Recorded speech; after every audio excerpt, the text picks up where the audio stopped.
뉴스라이브 10월 주요 뉴스입니다. 내일부터 이른바 위드 코로나, 단계적 일상 회복이 시작됩니다. 카페와 식당 등 시설의 영업시간 제한이 풀리고 사적 모임은 수도권 10명, 비수도권 12명까지 가능해집니다. 단계적 일상 회복을 앞두고 집단 감염이 나오고 있습니다. 대전 유성구 고등학교에서 학생과 교사 등 34명이 감염됐습니다. 이동 수업처럼 불특정 다수의 학생이 모이는 수업이 원인으로 지목됩니다.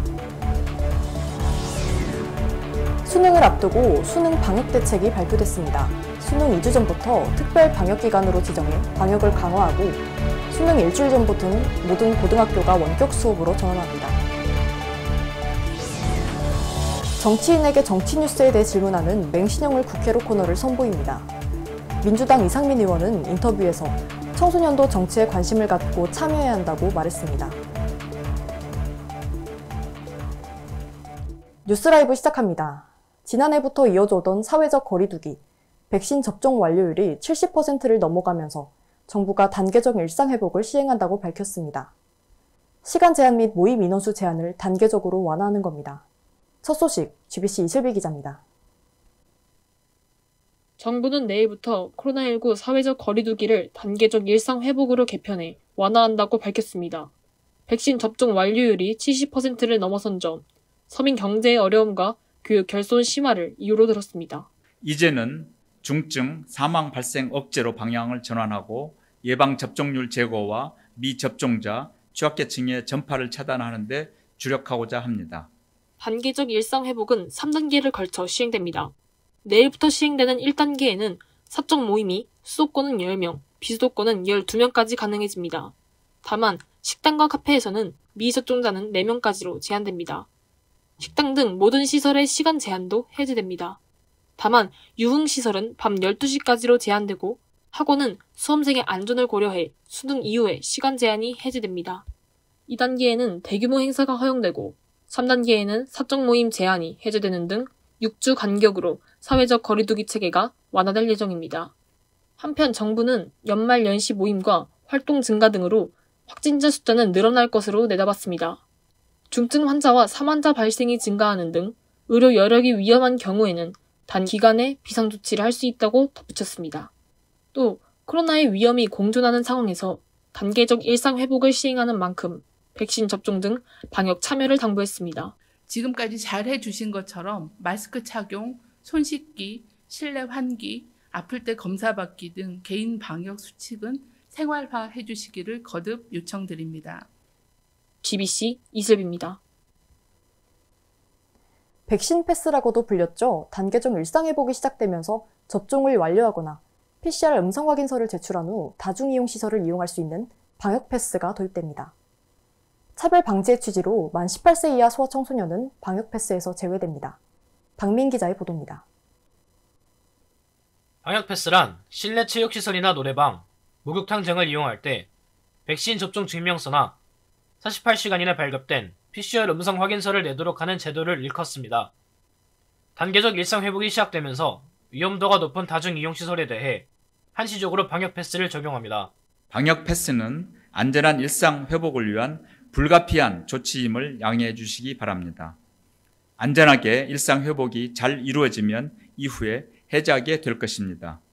만 18세 이하 청소년과 코로나19에 감염됐다가 완치된 사람, 의학적 이유로 인해 접종받지 못한 사람은 방역 패스로부터 예외입니다. 차별을 방지한다는 취지입니다. 방역 패스는 현장의 혼선을 줄이면서 이행력을 높이기 위해 시설별로 1주에서 2주 사이에 계도 기간을 거친 뒤 시행됩니다. 한편 포스트 시즌을 맞는 프로야구나 K리그 등 프로스포츠 직관은 이전부터 자체적으로 방역 패스를 시행 중입니다. 이러한 시설 또한 접종 증명서를 소지한 사람이나 18세 이하 소아청소년, 의학적 사유로 접종을 못한 사람만 입장할 수 있습니다. 대심이 박민입니다. 그런데 일상 회복을 앞두고 대전의 한 고등학교에서 집단 감염이 발생했습니다. 학생 18명 등 총 34명이 확진됐습니다. 선택 과목에 따라 교실을 옮겨가며 수업을 듣는 이동 수업 과정에서 발생한 문제가 아니냐는 지적이 나옵니다. MTN 신보선 기자의 보도입니다. 집단 감염이 발생한 대전의 고등학교에서 첫 확진자가 나온 건 지난 1일. 학교는 학생들에게 확진자 발생 관련 긴급 문자를 발송했습니다. 학교에 남아있던 학생들도 시험 기간인 탓에 학원이나 스터디 카페에 머무르던 다수 학생들도 집으로 발걸음을 옮겼습니다. 그날 저녁 2학년 학생 전체가 밀접 접촉자에 해당된다며 전체 PCR 검사를 실시했습니다. 지금까지 나온 확진자는 총 34명, 학생이 18명, 교사는 1명입니다. 여기에 바이러스가 전파되면서 가족 감염은 3명, 기타 12명입니다. 결국 2학년 학생들 모두가 2주간 자가격리에 들어갔고 미처 챙겨오지 못한 교과서와 문제집은 보호자가 드라이브 스루로 받았습니다. 학생들 사이에서는 한 교실에서만 수업한 게 아닌 선택과목 이동수업 탓에 확산이 심해진 게 아니냐는 지적도 나옵니다. 게다가 확진자가 발생한 날은 동아리 활동이 이루어지는 요일로 1학년과 2학년이 섞여 수업을 듣다 보니 더 위험하지 않겠느냐는 의견도 있습니다. 학년끼리 섞이고 반도 다 같이 섞이고 하면 이렇게 코로나가 한번 확진자가 나왔을 때 되게 무섭겠다 그런 생각이 들었어요. 대전 지역은 전면 등교를 실시 중이지만 현재 고등학교에서 백신 접종을 마친 사람은 고3과 교사뿐. 백신을 맞지 않는 2학년 학생들을 중심으로 확산이 이루어진 만큼 이동수업 위주인 교육활동의 방식을 바꾸는 등 학교 내 방역 대책을 다시 검토할 필요가 있다는 지적입니다. MTN 뉴스 신보선입니다. 다음 소식입니다. 이제 18일 앞으로 다가왔죠. 2022학년도 대학 수학 능력 시험이 다음 달 18일 치러집니다. 관련해서 방역 대책이 나왔는데요. 수능 2주 전부터는 특별 방역을 실시하고 수능 전 일주일부터는 모든 고등학교가 원격 수업으로 전환합니다. 자세한 수능 방역 대책 JMBS 문지원 기자가 알려드립니다. 다음 달 18일 치러지는 2022학년도 대학 수학 능력 시험을 앞두고 방역 대책이 속속 나오고 있습니다. 교육부는 수능 전 2주간을 특별 방역 기간으로 정하고 수험생이 많이 다니는 입시 학원 등에 대해 방역 점검을 실시하며 지자체 협조를 받아 스터디 카페나 PC방 등 시설의 방역을 강화한다는 계획입니다. 수능 전 일주일인 11월 11일부터 17일까지 모든 고등학교는 원격 수업으로 전환합니다. 수험생 집단 감염 예방과 시험장 방역 조치를 위한 겁니다. 교육부는 코로나 의심 증상이 있는 수험생에게는 PCR 검사를 받을 것을 권장하는데 수능 전날인 17일은 기존보다 연장된 밤 10시까지 보건소에서 PCR 검사를 받을 수 있습니다. 수험생임을 밝히면 검사 결과를 빠르게 받아볼 수 있고 필요한 안내와 조치를 받을 수 있습니다. 시험 당일에는 확진이나 자가격리 여부에 관계없이 시험을 치를 수 있도록 유형별 시험장이 마련됩니다. 확진 수험생은 수능 2주 전부터 시험장이 설치된 병원이나 치료센터에 입소하게 되고 자가격리 수험생은 수능 당일 별도 시험장에서 시험을 치르게 됩니다.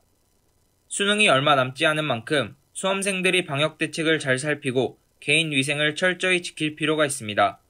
JMBS 뉴스 문지연입니다.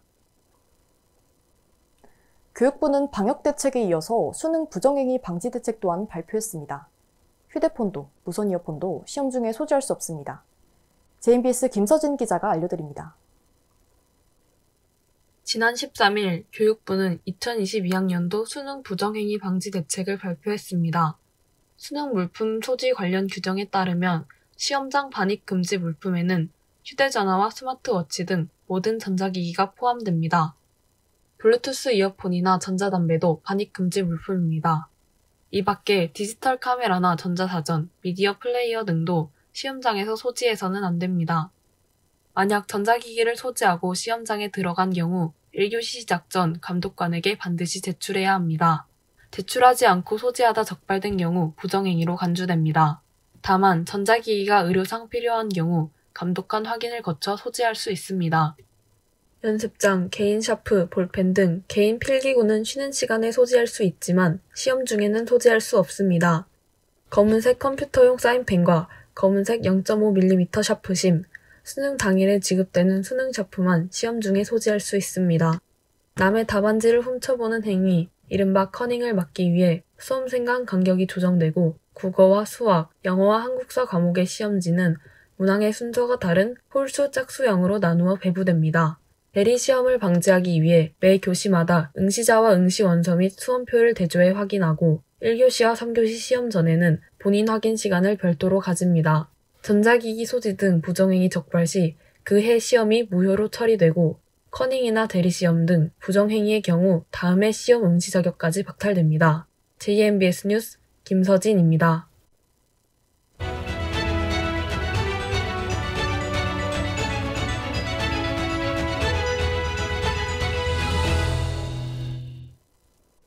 뉴스 따라잡기 시간입니다. 안지훈 기자가 나와 있습니다. 어서 오세요. 첫 번째 소식은 뭔가요? 첫 번째 소식은 여야 경선 소식입니다. 더불어민주당이 경선을 마쳤죠. 그런데 이낙연 전 대표가 무효표 처리 이의 제기를 했어요. 이게 무슨 일인가요? 더불어민주당 당규에 따르면 경선에서 중도 사퇴한 후보가 있을 경우 해당 후보의 누적 득표수는 무효 처리하게 돼 있습니다. 또 결선 투표제가 도입돼 있어 유효 투표수의 과반을 득표해야만 당선인이 결정됩니다.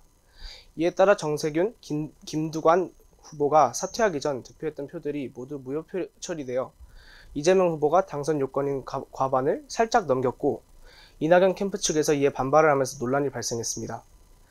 민주당 당무위원회에서는 이낙연 측의 이의 제기를 기각했고 이낙연 후보 본인 또한 수용 의사를 밝히면서 사퇴는 일단락됐습니다. 국민의힘은 경선을 앞두고 있죠. 어떻게 진행되고 있나요? 지난 8일 2차 경선을 통해서 원희룡, 유승민, 윤석열, 홍준표 후보 이렇게 4명의 예비 후보가 압축됐습니다. 본 경선은 11월 1, 2일 모바일 투표를 통해서 3, 4일 전화 투표 그리고 여론조사 결과를 종합해서 5일에 최종 후보가 결정됩니다. 아직도 대장동, 고발사주 의혹 이야기가 끊이질 않고 있습니다. 어떤 상황인가요? 대장동 의혹 같은 경우에는 지난 15일에 검찰이 성남시장실을 압수수색했습니다. 또 유동규 전 성남도시공사 기획본부장이 구속 기소됐습니다. 그러나 관련 의혹의 핵심 인물로 꼽히는 화천대유 대주주 김만배 씨와 남욱 변호사의 경우에는 구속되지 않았습니다. 이에 검찰은 이른바 대장동 4인방으로 불리는 대장동 핵심 인물 중 구속되지 않은 김만배 씨, 남욱 변호사, 정영학 회계사에 대해서 구속영장을 발부할 방침입니다. 고발사주 의혹의 경우에는 녹취 파일이 공개됐습니다. 녹취록에 따르면 국민의힘 김웅 의원은 조성은 씨를 향해 고발장 초안을 만들어서 보내겠다. 남부지검에 고발장을 접수하면 된다라는 등의 내용이 담겨 있었습니다. 또 공수처는 고발사주 의혹의 핵심 인물로 지목된 손준성 검사에 대해 구속영장을 발부했지만 기각됐습니다. 네. 다음 소식은 뭔가요? 노태우 전 대통령 사망 소식입니다. 향년 89세입니다. 제13대 대통령을 지낸 노태우 전 대통령은 직선제 개헌 이후 첫 번째로 선출된 대통령입니다. 전두환 씨와 함께 하나회의 일원으로서 12.12 군사반란을 주도하기도 했고 5.18 민주화운동 과정에서 벌어진 민간인 학살에 가담하기도 했습니다. 대통령에 취임한 이후에는 북방 정책을 펼치고 한반도 비핵화를 선언한 등 대북 정책에 기초를 수립했으며 88 올림픽을 성공적으로 개최하기도 했습니다. 퇴임 후에는 12.12 군사반란, 5.17 내란을 주도한 혐의로 징역 17년을 선고받고 같은 해 12월에 사면됐습니다. 네, 노태우 전 대통령 사망 사인은 뭔가요? 서울대학교 병원에 따르면 각종 합병증과 그에 따라 쇠약해진 몸 상태가 사망 원인이라고 밝혔습니다. 올림픽공원에서 국가장 연결식이 진행된 걸로 아는데 국가장이 뭐고 또 어떻게 진행됐나요? 국가장은 국가의 공헌을 쌓은 것으로 인정되는 사람에게 제공되는 장의를 말합니다. 이 경우 장례 비용은 국가에서 부담합니다. 노태우 전 대통령은 징역형이 확정된 적이 있어서 국가장 여부가 불분명했습니다. 그러나 대통령 재임 시절의 업적과 본인의 군인 시절의 과오를 사죄하는 모습을 보인 점을 감안해서 국가장으로 장례를 치르기로 국무회의를 통해 결정됐습니다. 근데 국가장에 대한 시민들의 평가가 엇갈렸습니다. 일각에서는 전두환 씨도 국가장을 해줄 거라는 우려가 나오기도 했고 반대 의견으로 전 대통령의 예우를 박탈당한 사람에게 국가장을 해준다는 거에 반발하는 사람도 많았습니다. 네, 마지막 소식은 뭔가요? 누리호 시험 발사 소식입니다. 지난 21일 오후 5시에 전라남도 고흥군 외나로도에 위치한 나로 우주센터에서 진행됐습니다. 누리호와 나로호의 차이점은 뭐가 있나요? 나로호와의 가장 큰 차이점은 핵심 기술을 국산화했다는 것입니다. 나로호는 로켓 발사의 핵심 기술인 1단 엔진을 러시아의 기술을 그대로 사용했다는 점에서 한계를 드러냈습니다. 그러나 누리호는 1단 엔진을 비롯한 주요 부품들을 국산화했고 이 부분에서 나로우와의 차이점을 둘 수 있겠습니다. 또한 재원적인 부분에서는 나로우에 비해 로켓 추력이 1.7배 늘었고 탑재체의 중량은 15배 향상되었습니다. 위성모사체 분리에 성공을 했다고 하는데 위성모사체가 뭔가요? 위성모사체는 위성의 크기와 무게를 동일하게 구현해 놓은 일종의 위성 모형이라고 볼 수 있겠습니다. 보통 로켓 시험 발사와 같은 실패의 리스크가 큰 경우 실제 위성의 대용으로 사용됩니다. 그런데 절반의 성공, 이건 무슨 말인가요? 누리호가 발사를 진행하면서 고도 도달, 위성 모사체의 분리 같은 부분은 성공적으로 수행했습니다. 그러나 위성 모사체의 궤도 안착에는 실패했기 때문입니다. 과기정통부는 누리호가 전 비행 과정을 정상적으로 수행했으나 3단 엔진이 목표보다 빠르게 연소 종료되어 위성 모사체가 목표된 속도인 초속 7.5km에 도달하지 못하고 호주 남부 해상에 추락했다고 밝혔습니다. 위성 모사체의 궤도 안착에는 실패했지만 국내 독자 개발 발사체의 첫 비행 시험으로서 주요 발사 단계를 모두 이행하고 핵심 기술을 확보했음을 확인했기 때문에 완전한 실패라고 표현하진 않는 것 같습니다. 네, 이번 누리호 발사를 통해 앞으로의 개발 계획은 뭔가요? 우선 내년 5월 2차 발사가 있습니다. 이때는 0.2톤의 실제 위성과 1.3톤의 위성 모사체가 함께 탑재된다고 합니다. 이때 성공할 경우 3차 발사부터는 실용 위성을 쏘게 됩니다. 누리호 개량형 개발도 예정돼 있습니다. 특히 한미 미사일 사거리 지침이 해제되면서 고효율 엔진을 개발할 수 있다는 기대감도 커지고 있습니다. 네, 안준 기자와 이야기 나눠봤습니다. 감사합니다.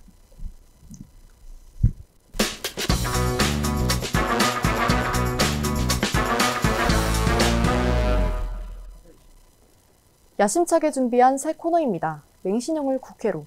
제가 직접 국회로 가서 둘러보기도 하고 현 정치인과 만나보기도 하면서 유권자가 된 혹은 유권자가 될 여러분들에게 정치가 무엇이고 또 어떻게 다가가야 하는지 친절하게 전해드리려고 합니다. 저도 이번 기회에 국회에 처음 들어가 보고 또 정치인과 이야기를 나눠봤는데요. 맹신형을 국회로 시작은 더불어민주당 이상민 의원과 함께했습니다. 보고 오시죠. 국회에서는 아예 셧다운제를 폐지하자는 의견이 여야를 가리지 않고 국회 본회의를 열기로 했는데 여야가 막판까지 힘겨루기를 벌이고 있습니다. 각 상임위의 국감이 한때 중단되는 파행도 있었습니다. 얼마나 알아들으셨나요? 정치권 뉴스를 볼 때면 어려운 말들이 쏟아집니다. 발음하기도 어려울 때가 있습니다. 여야는 각각 정권 재창출과 정권 교체가 선거의 목적이다 보니 이렇다 보니 뉴스를 이해하지도 정치에 관심을 갖지도 못하는 청소년이 많습니다. 경희야, 근데 상임위가 뭐 하는 거야? 진짜 총선이 누구 뽑는 선거야? 경리 경선? 경선이 누구 뽑는 선거인지 알아? 경기도 더불어민주당 이번 경선에 누가 승리한지 알아? 제가 뉴스를 안 봐가지고 관심이 없어요. 하지만 지난해 총선부터 18세 청소년도 투표를 해야 하고 그만큼 정치 뉴스에 대한 이해도 필요한 상황. 뉴스라이브는 정치가 뭔지, 정치를 어떻게 바라보면 좋을지 묻기로 했습니다. 정치를 가장 잘 알고 있고 정치를 직업으로 삼고 있는 사람들에게 말입니다.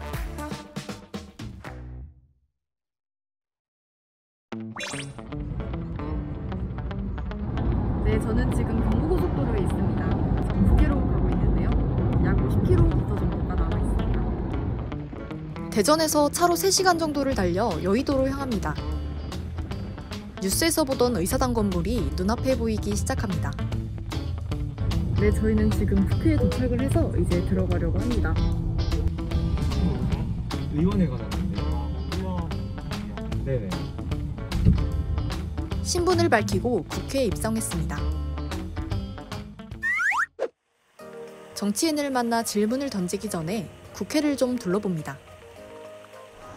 일단 국회의원들을 취재하기 위해서 국회가 어떤 일을 하는 곳인지 알아야 되잖아요.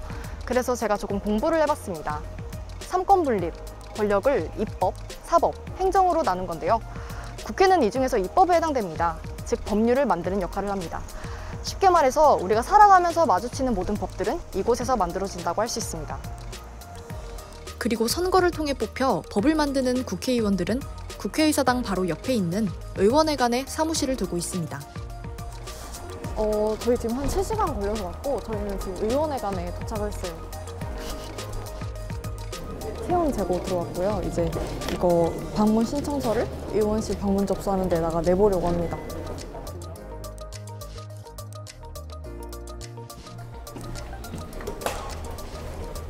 네, 저희는 지금 4층에 도착을 했고요. 여기가 의원실입니다.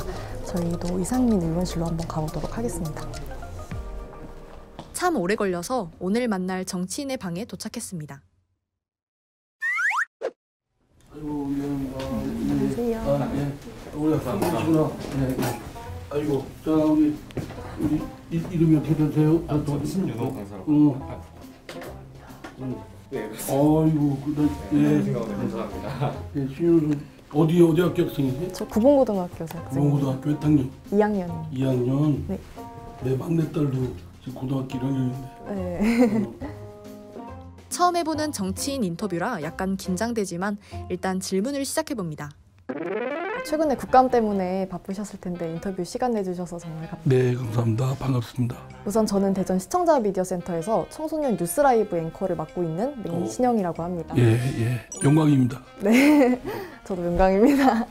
저희 뉴스 라이브의 주 시청층이 청소년이다 보니까 정치를 또 잘 모르고 그러다 보니까 의원님을 잘 모르는 시청자분들이 많을 것 같아요. 그래서 간단한 자기 소개 한 번만 부탁드립니다. 네, 저는 이제 지역구가 우리 대전 유성구를 지역구로 두고 있고 2004년도부터 국회의원을 시작을 해서 지금 5번째 국회의원을 하고 있습니다. 민주당 이상민 의원을 만났습니다. 변호사 출신인 이 의원은 2004년 제17대 총선에서 당시 여당인 열린우리당 소속으로 대전 유성구 지역구에서 당선됐고 이후 연달아 5번 당선돼 국회의원 활동을 하고 있습니다. 그동안 법사위와 가방위 등 여러 상임위를 거쳤고 최근에는 민주당 선거관리위원장으로서 뉴스에 자주 얼굴을 비쳤습니다. 네, 그러면 본격적으로 맹신영을 국회로 프로그램을 한번 진행을 해보도록 하겠습니다. 맹신영을 국회로 코너는 뉴스에서는 저희가 자주 듣지만 교과서에는 나오지 않는 단어들을 직접 물어보는 코너입니다. 네, 그러면 먼저 그럼 제가 어떻게 알아요? 그걸 교과서에 있는 것도 잘 모르는데. 의원님 스타일대로. 네. 네, 그럼 먼저 여당, 야당 이게 뭔가요? 여당은 이제 어느 나라건 그 국회의원이 소속된 정당이 있습니다. A당도 있고 B당도 있고 C당도 있을 수 있고. 근데 그 중에 국가를 끌고 가는 말하자면 우리나라로 말하면 대통령 또는 그 의원내각제, 영국이나 독일, 일본 같은 경우는 수상, 총리를 배출한 정당, 그 정당이 여당이고 그 상대방 쪽에 있는 정당이 야당이라고 합니다. 여당은 아무래도 집행부를 뒷받침하는 쪽이고 야당은 집행부와 여당을 비판하는 또 감시하는 그런 역할을 맡고 있죠. 그러면 의원님은 여당 쪽에 속하시는 거네요? 저는 이제 더불어민주당 소속이고 문재인 대통령이 더불어민주당 소속이니까 그 여당입니다. 그렇군요. 사실 저도 뉴스를 보는 청소년의 입장으로서 국회의원을 하면 떠오르는 이미지들이 있어요. 그래서 제가 사진을 준비했는데 한번 봐주시겠습니까? 이렇게 이런 이미지들이 떠오르더라고요.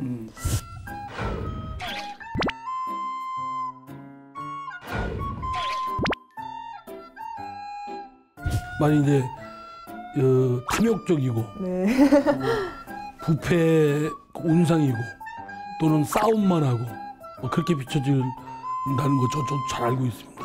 저도 국회의원 되기 전에는 그렇게 생각을 했으니까. 그래서 궁금한 게 국회의원은 왜 항상 싸우나요? 이게 궁금해요. 국회의원은 싸우는 게 직업입니다. 근데 잘 싸워야죠. 왜 싸우냐면 사람마다 생각이 다 다르잖아요. 그죠? 그리고 국회의원들은 자기가 개인적으로 싸우는 게 아니라 자기가 대변하는 사람들의 목소리를 대변하고 그들의 목적을 대신해서 이루기 위해서 싸우는 거죠. 말로써. 그러니까 우리 사회가 대한민국이고 그 구성원이 대한민국 국민이지만 대한민국을 어떻게 끌고 가냐 또는 대한민국을 어떻게 예산 배분을 하느냐 이런 문제에 있어서는 사람마다 생각이 다 달라요.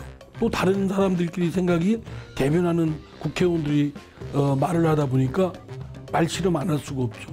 그런데 매너 없게 또는 더티하게 그 페어플레이가 아니고 또는 인신공격 그러나 국회의원은 어느 나라건 자기가 속한 정당에 그 정당은 또 자기를 지지한 그 정당을 지지하는 또는 국회의원을 지지하는 사람들을 대변하는 역할이기 때문에 그 대변하는 사람들의 생각과 이해관계와 그거를 대변하고 하다 보면 누구 말이 맞느냐라는 논쟁을 하게 되죠.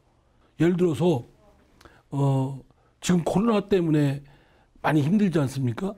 특히 힘든 분들이 그 우리 동네에 있는 음식점, 식당 또는 자영업 하시는 분들이 그 방역 때문에 영업이 안 되니까 엄청난 손해를 보고 있잖아요. 그럼 이거를 어떻게 할 거냐 가지고 이제 논쟁이 붙습니다. 그 정의당은 이분들에 대해서 그 손실부상을 전액을 다 손실해 주자라는 쪽이고 더불어민주당은 형평성 차원에서 그리고 그 막대한 재정을 어떻게 감당할 거냐 그러니까 다 줄 수는 없고 조금씩 그 뭐 80% 또는 일부 한정돼서 줘야 된다. 이거 가지고 논쟁이 붙는 거예요. 국민의힘도 있고 또 여러 생각이 있을 수 있기 때문에 뭐 그렇습니다. 그런 것들입니다. 다만 그 방법과 절차와 여러 가지 행위는 법이 정해진 방법, 또 스마트한 방법, 또 젠틀한 방법으로 해야 되겠죠. 네, 알겠습니다. 그러면 너무 이렇게 사례들을 잘 말씀해 주셔가지고 제가 질문을 그러면 각 당은 기본적으로 어떤 입장 차이가 있어서 싸우는지 궁금합니다. 철학 차이도 있고 이해관계도 있고 또 그러니까 자신들이 대변하는 계층의 목소리 뭐 이런 거가 주되게 작용하죠. 우리가 보수와 진보라고 보통 얘기하는데 보수는 지금까지 해온 그 질서를 그대로 지킨다는 전제하에서 부분적인 수정은 있을지언정 지금까지 해온 건 그대로 지켜야 된다라는 쪽이고 진보는 그것보다는 변혁 지금까지 해온 것도 존중을 할 필요 있지만 변화 쪽에 더 방점을 두는 쪽이고 보수 쪽은 좀 안정 쪽을 방점을 더 두는 쪽이죠.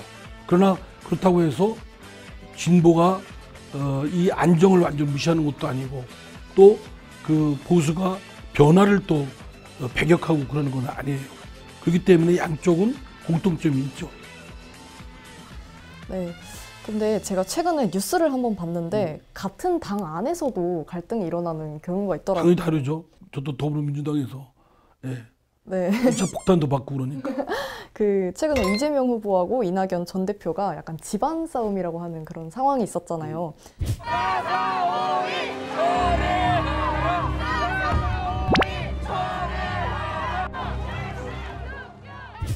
같은 당 안에서 이렇게 갈등이 일어나는 이유는 뭔가요? 우리 집안에서 싸움 나잖아요. 아빠 엄마 부부싸움 하시잖아요. 그죠? 네. 또 형 동생 언니 여동생하고 싸우잖아요. 싸우는 겁니다.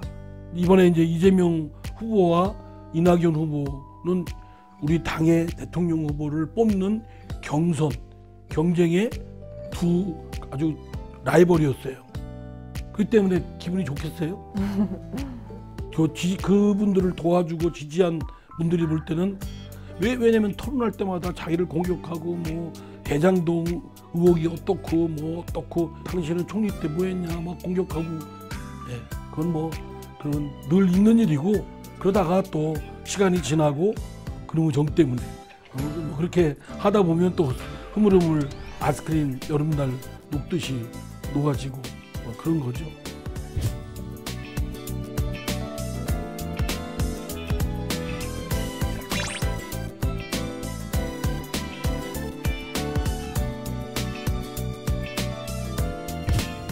네.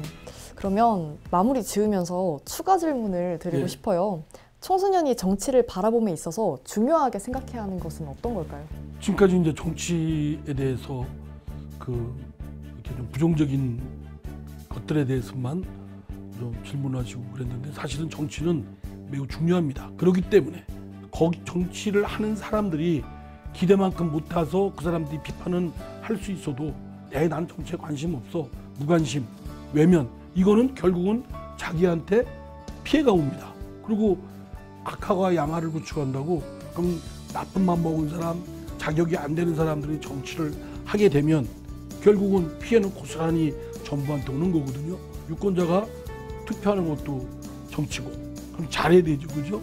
그리고 그에 대한 정보도 잘 얻어야 되고. 네, 제 친구들이 항상 이제 이번 대선을 앞두고 투표권을 가진 친구들이 하는 말이 자기는 투표를 하고 싶은데 어떻게 투표를 해야 될지 모르겠다. 정치가 뭔지 모르겠다고. 그러니까 관심을 가져야죠.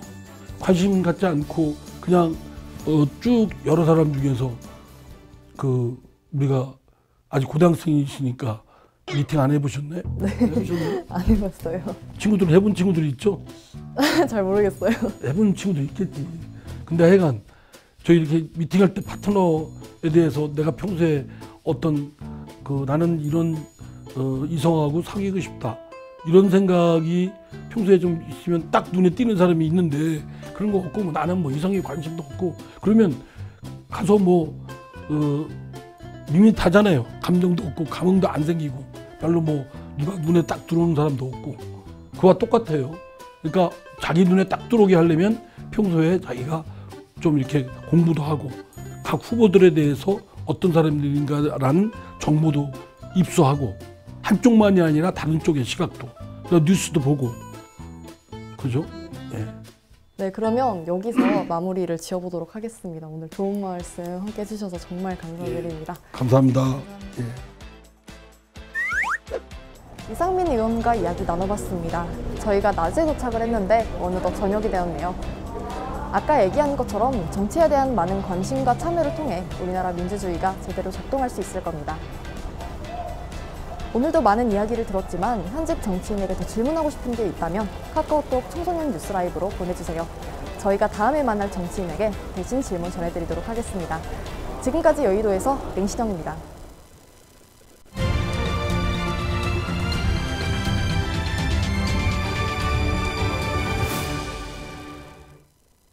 글로벌 뉴스입니다. 이용현 기자 나와 있습니다. 어서 오세요. 첫 번째 소식은 뭔가요? 네, 첫 번째 소식, 세계 인기 오징어 게임 청소년 모방 의뢰입니다. 최근 세계적으로 인기를 끌고 있는 넷플릭스 드라마 오징어 게임, 다들 아실 겁니다. 그러나 오징어 게임에는 폭력적인 장면을 포함하고 있는데 일부 청소년들이 게임의 폭력을 모방한다는 우려가 제기되고 있습니다. 영국의 존 브랜스턴 초등학교에서 아이들이 운동장에서 오징어 게임에 나온 놀이를 하며 총 쏘는 신용을 했다며 학부모에게 오징어 게임 시청 관련 경고문을 보내고 벨기에의 한 학교에서도 어린이들이 운동장 놀이를 하면서 게임에서 진 친구들을 때리는 등 참가자들이 죽는 오징어 게임을 흉내내고 있다고 밝혔습니다. 미국의 부모 텔레비전 미디어 위원회는 넷플릭스가 미성년자에게 유해한 콘텐츠가 배포되지 않도록 문지기 역할을 해야 한다고 경고했습니다. 전 세계적으로 오징어 게임이 흥행하는 만큼 청소년이 모방하여 위험한 일이 없도록 대책이 필요해 보입니다. 네, 두 번째 소식은 뭔가요? 네, 두 번째 소식. 중국발 퍼펙트 스톰입니다. 중국을 강타한 퍼펙트 스톰 현상이 전 세계 쇼핑객과 기업을 강타하고 있습니다. 퍼펙트 스톰이란 2개 이상의 악재가 동시에 발생해 영향력이 더 커진 현상을 말하는데요. 황다 상태로 경기가 좋지 못한데 20기가 넘는 중국의 지역에서 정전 사태를 초래하고 있는 전력위기가 뭉쳐 문제를 일으키고 있습니다. BBC는 중국이 전체 발전량의 절반 이상을 석탄 발전에 의존하고 있다고 분석했습니다. 그런데 석탄 가격은 전 세계적으로 급등하고 있지만 중국 전략회사들은 엄격한 규제 때문에 전기요금 인상이 불가능해 전력 생산을 줄여 공장 가동에 제한을 받고 있습니다. 중국에서 생산이 중단된 탓에 수입을 못하고 있어 폭발적으로 소비가 이뤄진 연말 시즌에 소비자들은 생수, 옷, 장난감 등 물품을 구하기 어려울 것이라는 분석이 나오고 있습니다. 네, 세 번째 소식은 뭔가요? 네, 세 번째 소식, 코로나19의 첫 경구용 치료제인 물누피라비르가 미국 식품의약국 FDA의 긴급 사용 심사를 받는 가운데 아시아, 태평양 국가들이 성구매 경쟁이 치열하게 전개되고 있다고 로이터 통신과 인도네시아 연문 매체 자카르타 글로브 등이 보도했습니다. 물누피라비르는 알약 형태라 집에서도 복용이 가능하고 보관, 유통이 쉬워 많은 나라에서 관심을 받고 있습니다. 물누피라비르의 가격에도 관심이 높습니다.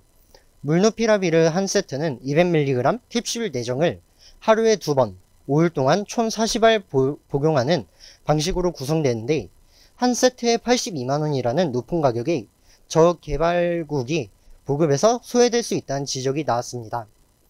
다만 물누피라비르를 개발한 머크는 지난 6월 공문을 통해 나라마다 차등 가격제를 사용할 계획이며 104개 중소득 국가를 위해 복제약 생산 면허 계약에 들어갔다고 밝혔습니다.